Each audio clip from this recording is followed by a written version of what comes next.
त्याच्याबद्दल काय झालं, कसं झालं, कुणी केलं, अशा पद्धतीने महाराष्ट्रातली तमाम जनता त्यासाठी प्रयत्न करत आहे, लिहित आहे आणि वाट बघत आहे।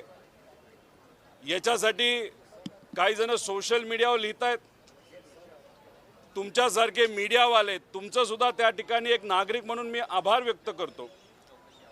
तुम्ही जे मेन स्ट्रीम मीडिया आहेत, प्रिंट मीडिया आहेत, त्याच्याचबरोबर सोशल मीडियावर छोटे मोठे मीडिया चॅनल चालवणारे जे सर्व लोक आहेत, रील्स करणारे लोक आहेत, अजितदादा पक्षाचे आमदार अमोलजी मिटकरी, ठोंबरे ताई व त्यांच्यातले जे कोणी पदाधिकारी आपापल्या लेवलला लढतायत ते सुद्धा असतील, माझ्यासारखे परिवारातले काही लोक आणि कार्यकर्ते, असे सर्वच लोक आपापल्या लेवलला तिथं लढत आहेत।